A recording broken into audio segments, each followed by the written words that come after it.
the Lancaster bombers of 617 Squadron set course for their targets in Germany, none of the airmen on board could have known they were flying into history and legend.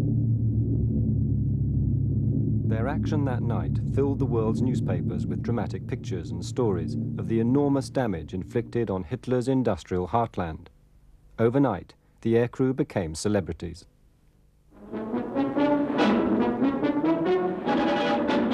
Wing Commander Gibson, VC, who led the great Lancaster raid on the Ruhr dams, escorts the King during a visit by their Majesties to an air station in the north of England.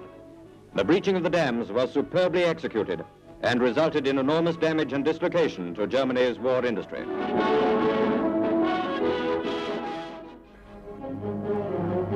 The raid was immortalized in a war movie classic of the 1950s.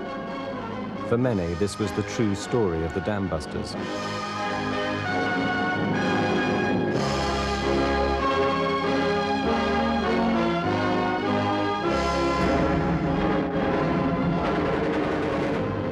It recreates what had indeed been a highly courageous low-level mission.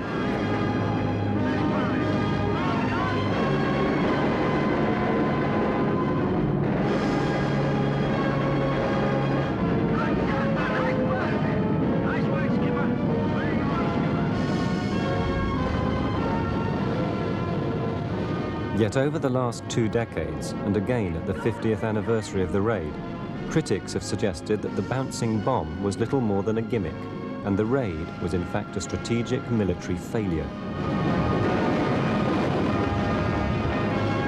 It's gone! Look!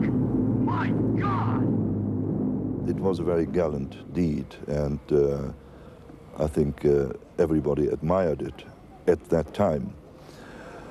Strategically, I think the targets were the wrong targets. There were feelings at the time that the Dambusters raid might actually seriously damage the German war economy, but I think there's no doubt that this could never have really been a knockout blow. The idea that the raid could somehow cripple German industry for good was sheer fantasy. Für mich war dieser Angriff ein reiner Terrorakt. Es ist keine Industrie gewesen, die hätte geschädigt werden können. Das bisschen Strom, wir hatten am übernächsten Tag schon wieder Strom. Das ging ruckzuck, hatten wir Masten stehen, also behilfsmäßige Masten. Leitungen wurden gelegt von den Pionieren. Das ging ganz schnell. Also ich habe im Mauserwerk gearbeitet. Ich war schon 3 Tage später, habe ich wieder am Arbeitsplatz gesessen. After the raid, the destruction and flooding was plain to see. But did it cause so little damage to German industry that, as some critics claim, it was a waste of the aircrew's courage? Or, as the newspapers and the feature film suggested, did it really change the course of the war? What is the truth? The untold story of the Dambusters raid begins not during the war at all, but much earlier, in the mid-1930s.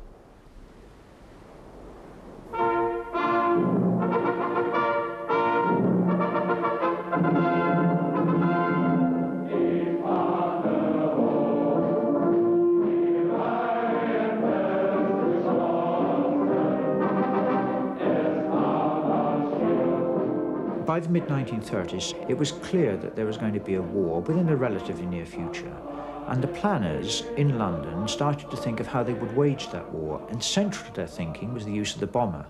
The Air Staff, therefore, in 1937 drew up a series of plans called the Western Air Plans, which aimed at attacking certain elements within Germany, and one of these elements was the Ruhr industry.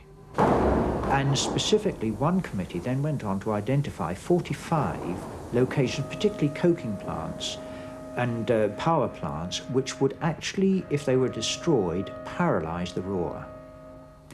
Another committee looked at this and said, well, no, you don't need to go for those 45 targets. What you actually need to go for are only 2, the Möhne and the Sorpe Dam. It was thought at the time that the Möhne and Sorpe reservoirs contained 75% of the water essential for the Ruhr industries. The planners predicted that if both these dams could be destroyed together, the flooding and loss of water supply would paralyze Hitler's war production. But could it be done? The Sorpe was made up of 2 huge sloping earth banks, one underwater, either side of a central concrete core. The Möhne was quite different, a vast stone wall, narrow, highly engineered, and immensely strong. Could the RAF possibly breach both these enormous dams in a single bombing raid? Nothing like it had ever been tried before. The problem was, of course, that what could they hit it with which would break a large structure like that? They had only effectively 500-pound general-purpose bombs, which were about as useless as bouncing peanuts off the structure. So therefore, their problem was they didn't have anything which was capable of breaking it. The RAF were also limited by their aircraft. The crews struggled with primitive navigational and bomb-aiming equipment. Slow, medium-sized bombers like the Wellington could carry 4,500 pounds weight of bombs. But scientists knew it would take a 30,000-pound bomb landing in the water within 100 feet of a dam to have a chance of destroying it. It seemed an impossible task, but in 1939 there was someone who thought he might have the answer. The gifted designer and engineer Barnes Wallis. He believed that destroying Germany's sources of energy, such as mines and dams, was the key to defeating the Nazis. So Wallis proposed a massive 10-ton bomb, which, when dropped from 40,000 feet, would penetrate the earth beneath a dam or any large structure. The shock waves of the explosion would shake the target to pieces. To carry his earthquake bomb, he also designed the huge 6-engine Victory bomber weighing over 50 tons. But to Wallis's frustration, both the aircraft and the bomb were rejected by the Air Ministry in 1941. The idea of an attack on the Ruhr dams, however, was not forgotten. Since 1940, construction engineers had been experimenting with miniature-scale models of dams like the Möhne. Then, early in 1942, almost by chance, they made an important discovery. If a bomb could be placed right up against a dam wall, then water pressure would amplify rather than buffer the explosion. With just 6,500 pounds of explosive, the dams would be breached, releasing the reservoirs of water beyond. This was exciting news. Just entering service, the new Lancaster bomber could easily carry a bomb that size. But could the RAF drop it from 15,000 feet to land within inches of the dam wall? Not according to the Butt report, a government study into the effectiveness of bombing raids. Flying at night, only 10% of bombers were dropping their loads within 5 miles of the target. In border regions, some bombs were even landing on the wrong country.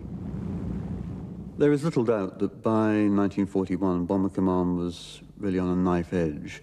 A lot of people were arguing that bombers should really have been used with the Army or they could be used with the Navy. A general feeling that the promise of bombing from the beginning of the war had simply not been fulfilled. And there was accumulated evidence from things like the Butt report that bombing was simply inaccurate, that all the claims that they were actually hitting the targets, the factories that they were setting out to hit, were largely bogus. My father was trying to discover whether balls would bounce off water, and why not start with marbles? Barnes Wallis now needed to test his idea on a larger scale and managed to obtain the use of a testing tank at the National Physical Laboratory in Teddington. His theory was that a spherical bomb could be made to bounce across water. 3, 2, 1, fire! Oh. The crucial discovery, not by Wallis but a colleague, was that backspin would help the bomb skip over the water, jumping any defensive barriers. After hitting its target, backspin would draw the bomb against the dam wall as it sank, then exploded. But once again, the air staff were not convinced. I can sympathise with the top brass thinking, well, this is a crazy idea. And of course, at that time in the war, there were many, many crazy ideas being put forward by all sorts of scientists on all sorts of ideas. Most of them were tried and didn't work. This was one that eventually, by Wallis's own perseverance and sticking to the job and persuasive powers, went far enough to actually prove that it could have worked. Perhaps some of the others might have done if they'd had Wallis running them and not other inventors. Wallis tested the backspin theory by dropping wooden balls 4.5 feet in diameter from a Wellington bomber. At first they burst on impact, but once strengthened they could be seen to work. The Navy were keen to try bouncing the weapon against ships, but its value against dams was questioned. By now, Wallis was desperate to convince the Air Force.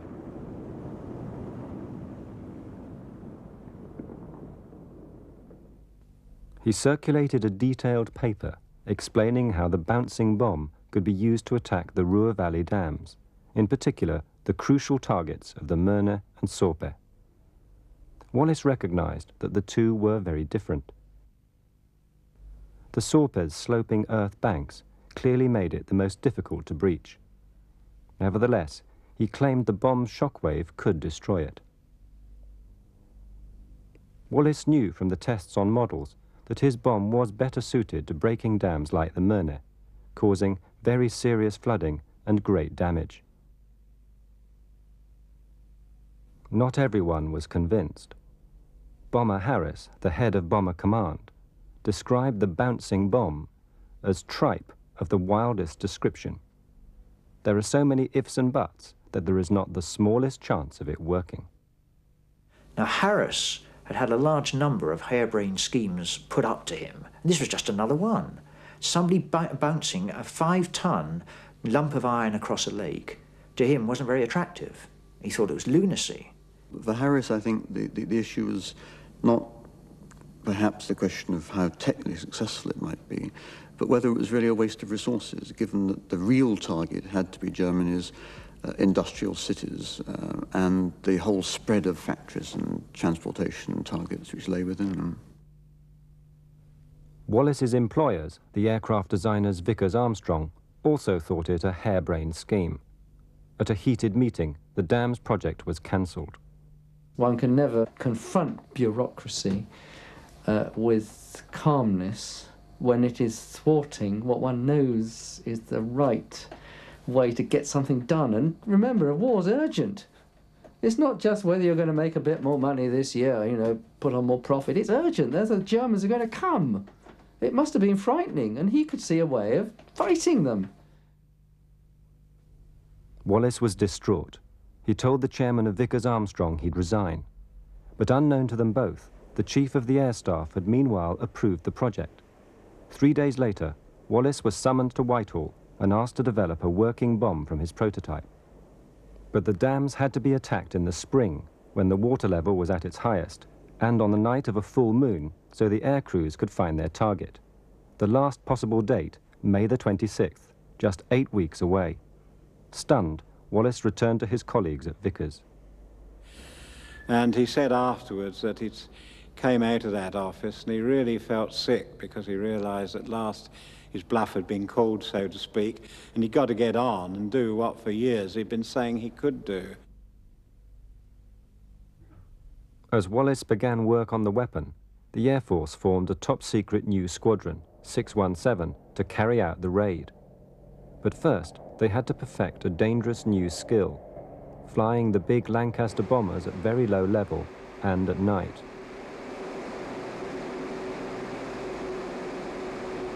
.617 would have to fly all the way to Germany at less than 200 feet.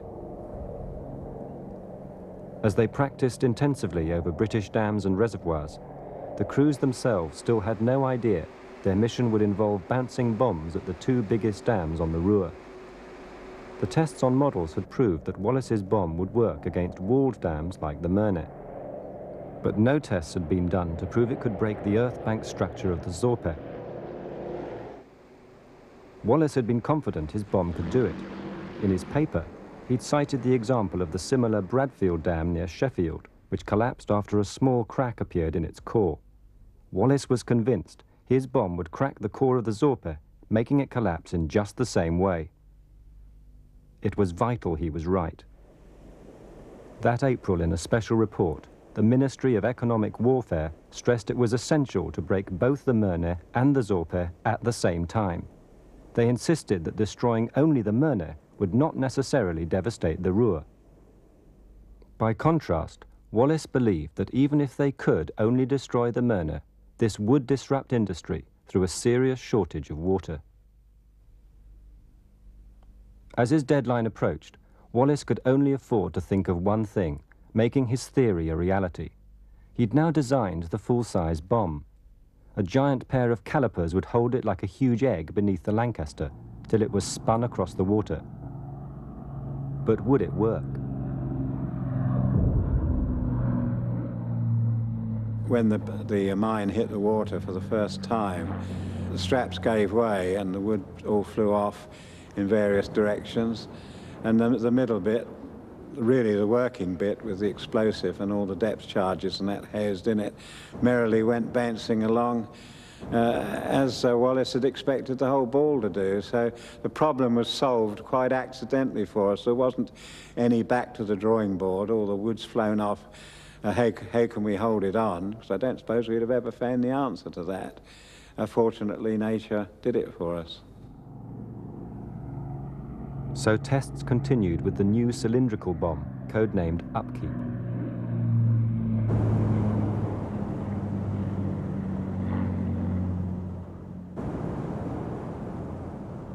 But it was very much trial and error. At the last minute, the height of the bomb drop was changed. And of course, all the time we didn't know they were still working on the bomb. And it was very close to the operation when we were suddenly told it was to be 60 feet. And apparently that was the best height for that bomb to achieve its purpose. What did you all think when... Well, we all went to the bar and had a drink. 60 feet, I ask you. If the Lancasters flew too low, the water splash hit them. This aircraft lost a wing flap and was lucky to stay airborne. Right up until the day of the raid, the crews were not told their target. So what did they think it might be? Gosh, almost anything and everything. I don't think anybody ever hit the nail on the head exactly what it was. We were the submarine pens, the turrets, any of the big capital ships. The air crews were right to identify the Tirpitz as a possible target. With her huge armory, she was the most feared of Germany's battleships.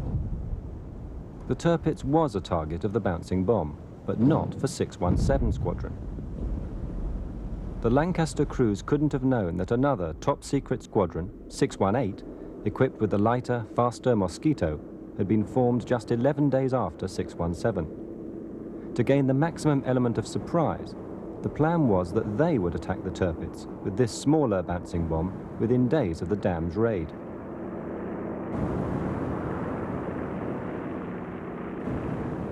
But it was this bomb, codenamed Highball, that was to cause a crisis which nearly stopped the Dambusters, just 48 hours before takeoff.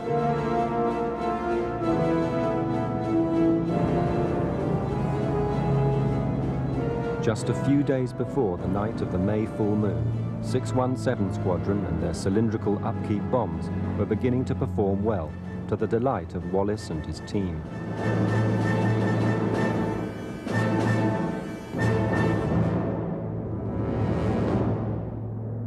Meanwhile, 618 Squadron were having serious problems with their smaller spherical highballs. First, there were technical hitches with the release gear. Then it was discovered that when dropped in a sea swell, the bomb could suddenly veer off course.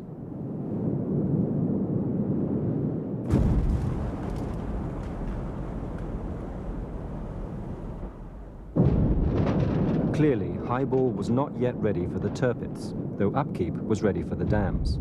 The Navy wanted a delay. The fear of the Navy was that if the RAF went ahead, then the method would be compromised. The RAF's fear was that if they delayed, any delay beyond the 26th of May meant that they'd have to delay it perhaps for another year, that then secrecy would be lost and somehow or other the whole idea would be compromised. So for the RAF, it was now or never. To succeed, it had to be a surprise attack, and time was running out. The Dambusters project continued, with the only test of a live Upkeep bomb, 5 miles offshore and well away from prying eyes. But even as the bomb exploded, its future hung in the balance. The chiefs of staff, visiting Washington with Churchill, were asked for a decision. The answer was ciphered back to Britain on May the 14th, just 48 hours before the raid.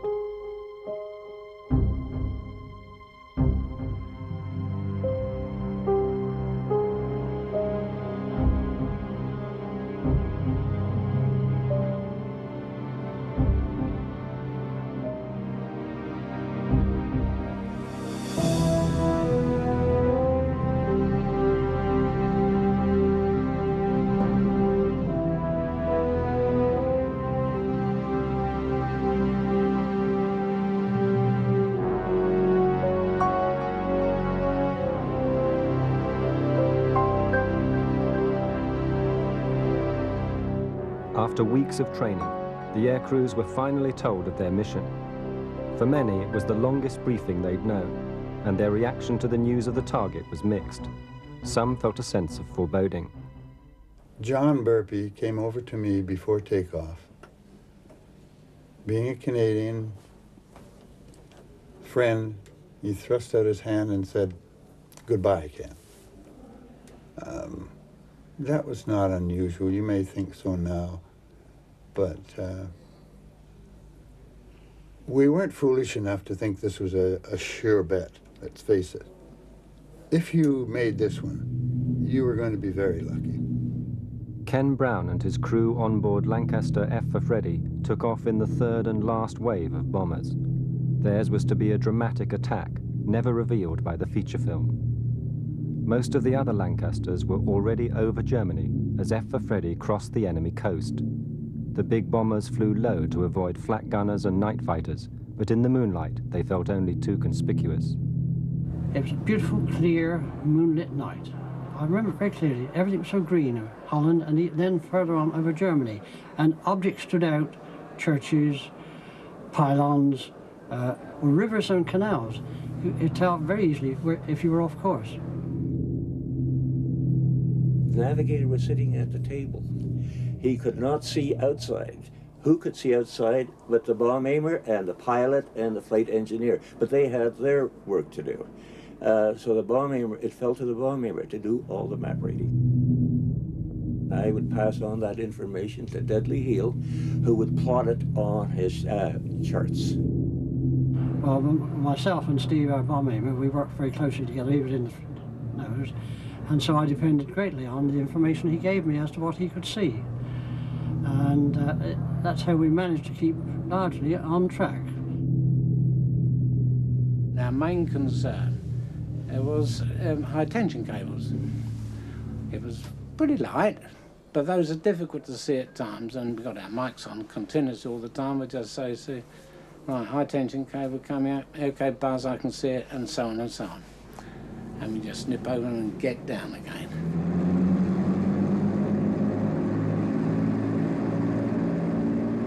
They twinkle in the moonlight. If you see the high tension wires there, twinkling, you know you can go over them. If you see them there, you can't. You've got to make a decision to go under them. You'll never make it over. And you've got to make that decision long before you ever reach there. But that is an actual fact. People saw them up here and tried to go over them, and they just mushed through them. Bad news. Far ahead of F for Freddy, the first wave of Lancasters were approaching their main target. Their attack on the walled Mernay Dam was a total surprise. 220. This is fine. I can see everything. 255. Hold it steady. 235. Hold it.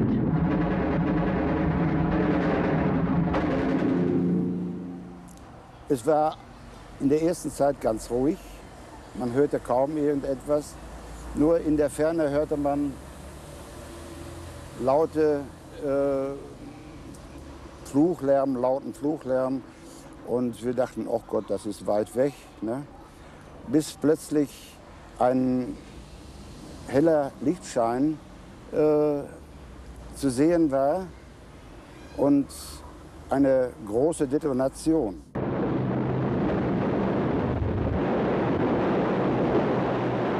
Waar 40 locomotieve heen kwamen. Zo dat geluid, dat geruis war dat, van dat Wasser.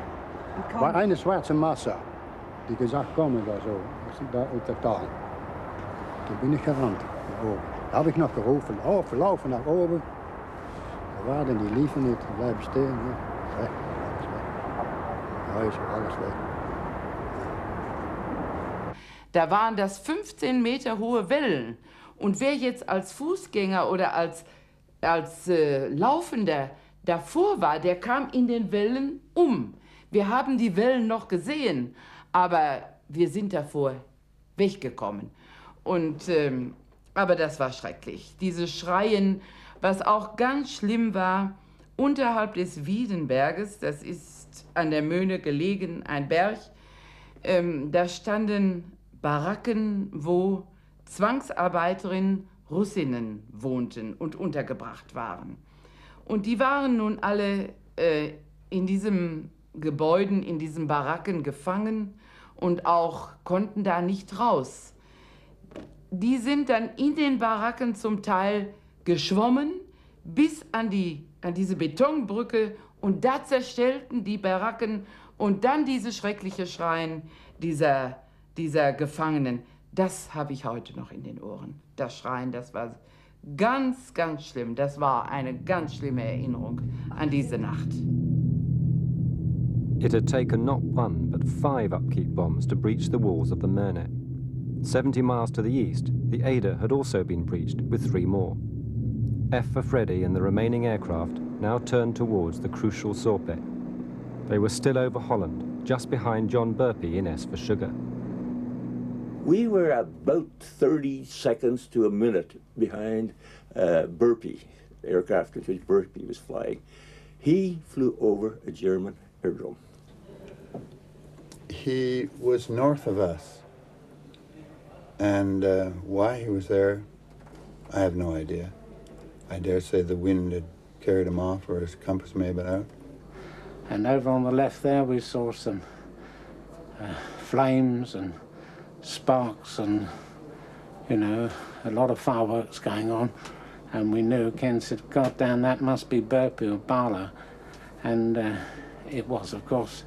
As a matter of fact, they probably saved our skins, because had we been over a bit further, we'd probably been the first to be hit. We saw the tracers coming up. We saw the tracers stop when it hit this aircraft. We saw the flames coming up. It must have hit the pilot. He must have been hit because the aircraft started climbing slowly, and then it turned, and a few seconds later, we saw a big a big explosion. But they went down. Tremendous explosion. The whole valley was a great orange ball, and I looked to my port side and saw a road, and I went down the road. It was the only thing I could do. There was no other cover. The rest of it was trees, so we hid behind the trees and went along the road. And it was a pity, it was a shame, and we feel very upset about it, you know, loss of life. And in my opinion, because they weren't down low enough. 3 Lancasters were shot down before they even got to the Sorpe. Others turned back. F for Freddy was one of only 2 bombers to attack the dam known to be the hardest to breach. When we went to the Sorpe, the whole valley was filled with fog. The only thing we could see was the village on top, the church spire sticking through the fog. And that's all we had to go on. We made several runs just to find the dam itself. As a matter of fact, the 3rd run, we almost crashed into it. The crew had been instructed to approach the earthbank Sorpe from a different angle, flying not towards the dam, but parallel to it. The bomb was not to spin or bounce. And we had to try about 6 or 8 times before we got the right height, speed, and location before I dropped the bomb. And off she went, and I clearly remember, you know, taps right open, throttles right through the max boost, and getting out of it, and turning around, and then I saw this water spout go, and in those days it was something quite incredible. The plume was between the moon and ourselves, and you can really see it. What did it look like? Just a big fountain of water comes straight up. Well, that must have been a very reassuring sight. It was, and then we looked to see if the dam was still there, and it was still there. The dam held. It was later realized that Wallis's theory, based on the Bradfield Dam, was flawed. The Bradfield had only had a clay core. The Sorpes was solid concrete. With dawn approaching, F for Freddy headed for home, flying over the flooded Möhne on the way. Oh, it was immense. You can imagine the gates opening on a dam and the amount of water going through. Well, that's just how it was. A torrent of water going down the valley. To this day, I just look down there because I'm there, I can see things, and I said, Jesus Christ. And Ken tipped the aircraft so he could see, and Dudley came from behind the curtain and looked out, and there she was, and this water gushing out like, well, it was incredible, incredible. You did wonder because you could see cars with lights on disappear, obviously underwater, and that must have happened quite a lot. You did wonder if it was all worth it. No, it wasn't very nice that people were dying down there, and you knew you had been responsible for it. Even though if you could start all over again, you would have done just the same because you felt that was your duty. One by one, the surviving Lancasters touched down at RAF Scampton. As dawn broke, it became clear that the squadron's success in breaching the Myrna and the Ada had been very costly. 8 of the 19 aircraft had failed to return. Of the 133 men who flew on the raid, 53 had been killed. Barnes Wallis was stunned by the losses. I don't think he'd envisaged in any very clear sense that outcome, although I suppose he must have known it would happen. But perhaps it was the deaths were greater in number than he'd thought. And he was very, very upset. I think it may be that he felt that had he known how many young men would go, he might have thought perhaps he would not have set the whole raid in motion. I don't know about that. That certainly is what he said. I don't think he really appreciated that we were going to lose anybody. He was concentrating so much on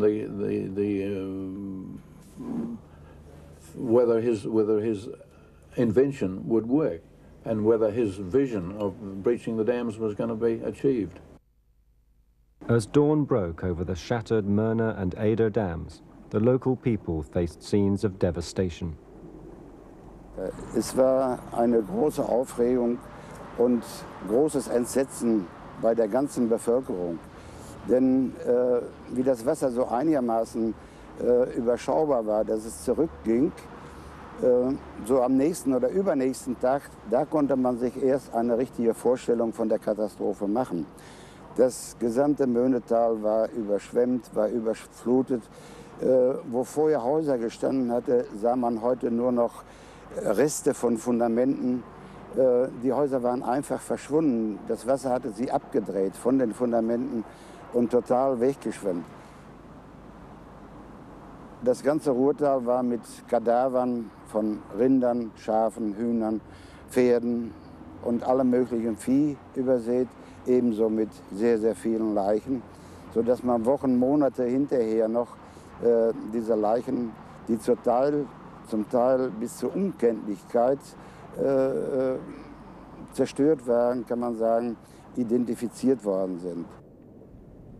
In all, 1,300 people had been drowned.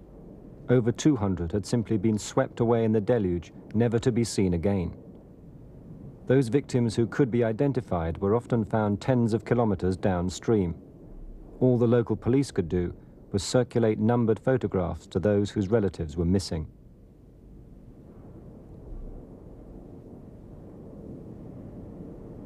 "700 of the dead were foreign workers and slave laborers from occupied countries such as Holland, France, and the Ukraine. They were buried in mass graves, whilst the German victims received elaborate funerals. The German media told of a British terror attack and even managed to claim the raid was inspired by the Jews.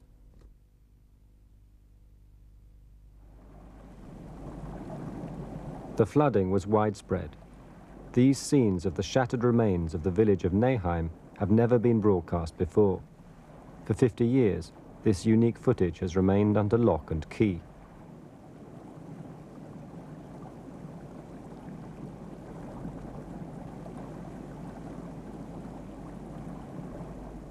Hitler reacted with fury, blaming the Luftwaffe for failing to stop the attacking bombers. But the Minister of Production, Albert Speer, realized the devastation of industry was not nearly as great as it might have been. If the Sorpe had been destroyed instead of the Ada, said Speer, Ruhr production would have suffered the heaviest possible blow. Today, others agree. The Ada dam had nothing to do with the industry, in the Ruhr Valley.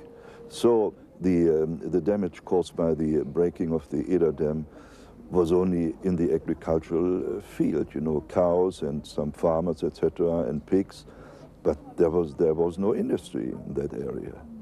The Sorpe dam was much more important because it played a more important role in the supply of water for the industry in the Ruhr. But it was, fortunately for us, it was not destroyed. Just as the report for the Ministry of Economic Warfare had warned shortly before the raid, both the Möhne and the Sorpe had to be destroyed to cripple the industry of the Ruhr. So was the raid a failure? Not necessarily. In warfare, physical destruction isn't always the most effective weapon. Immediately after the raid, Bomber Command set about getting photographic proof of its success. It had been the first low-level precision night bombing raid ever carried out.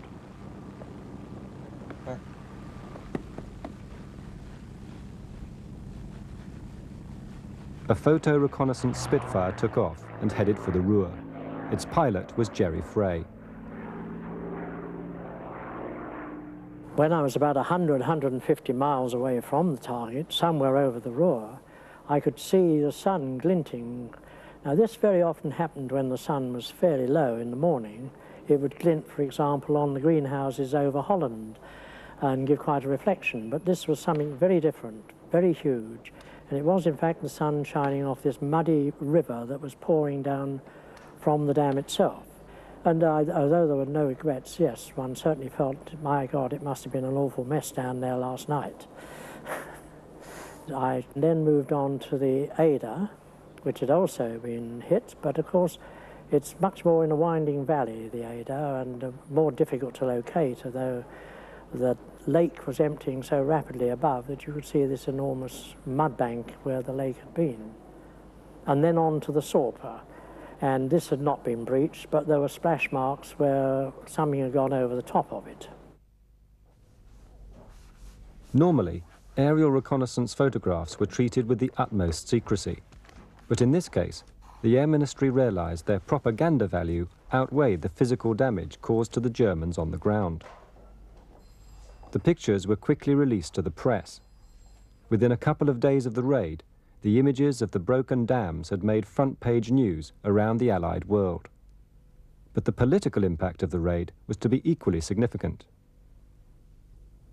The photographs of flooded area and flood damage were quite spectacular, and I think that publicising the dams raid in this way was partly a result of the extremely good visual material that was available.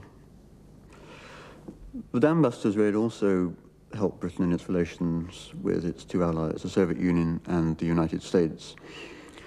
It persuaded Stalin that the British really were serious about defeating Hitler in Europe, and Stalin had been anxious about that for a long time.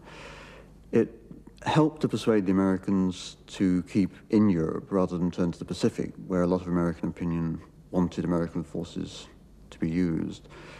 I think in both those areas, the raid did contribute to Churchill's efforts to keep both those allies concentrating on the European question. Churchill made good use of the RAF's success. Just 2 days after the raid, he was in Washington, addressing the United States Congress. In his speech, he was able to highlight the dams raid as an effective strike against Nazi Germany. It was just what the Americans wanted to hear. Surely lie before peace comes back to the world.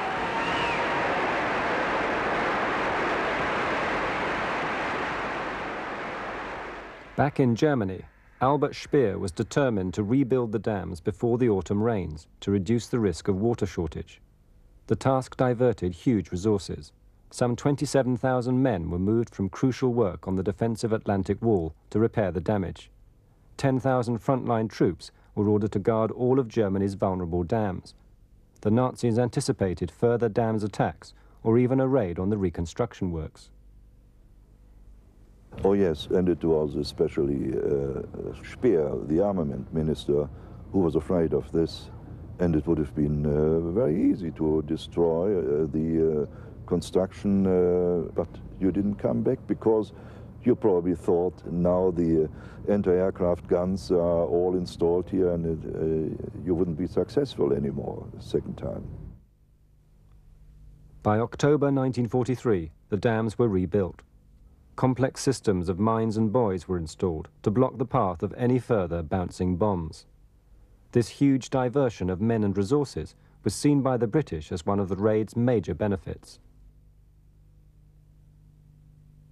But did Bomber Harris, the Commander-in-Chief of Bomber Command, plan to do any further dam busting? Although the operation was technically a success, well, two dams were effectively breached, Harris remained hostile to the whole idea of dam busting. Two reasons, I think. First of all, because of the extraordinary toll on the crews. He said he simply couldn't send men out with a 50% chance of being killed or captured. You just cannot run a major air force on that sort of basis. Second, I think Harris was simply never persuaded that creating local flood damage really would inflict serious injury on the German war economy. He was convinced that the city-busting program against major industrial centres really was the more sensible use of resources. 617 Squadron were never again to use upkeep, but that wasn't the end of the bouncing bomb story. There was still 618 Squadron and its smaller bomb, Highball. The problems with Highball, which had been experienced in early 1943, which led to the clash between the RAF and the Admiralty, and the RAF going ahead with upkeep while Highball was not used, had actually been solved. By late 1944, the weapon was a viable proposition, but of course by that time, the Tirpitz was no longer a target because the Tirpitz, of course, had been sunk. So it was decided that this weapon would be used against Japanese capital ships in the Pacific. And to that end, 618 went off to Australia and were based in Australia with the idea of them being used in the Pacific in cooperation with the Americans. The Americans themselves had been very interested in Highball and had themselves done some experiments on Highball, which had failed. And there is one strain of thought which suggests that the Americans were not convinced that the weapon would actually be useful. It might actually malfunction and blow up the aircraft as done in their trials.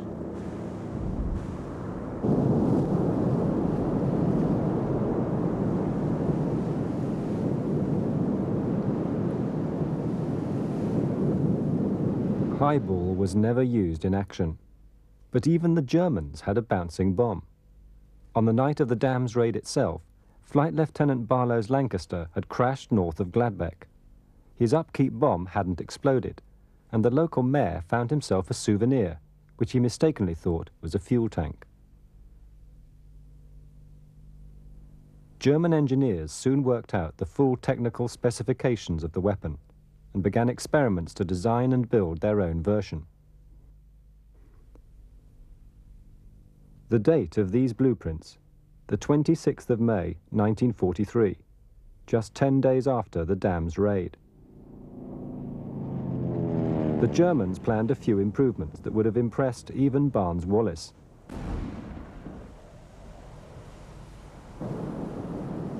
Their rocket-powered bouncing bomb had a range of over 4 kilometers. It was codenamed Kurt.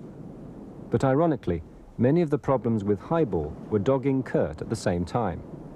As these were being worked on, the war was moving into its final months. By that time, Hitler was anxious for his scientists to concentrate on projects like the V2 rocket. In the end, Kurt was cancelled. Like the British Highball, it was never used in anger.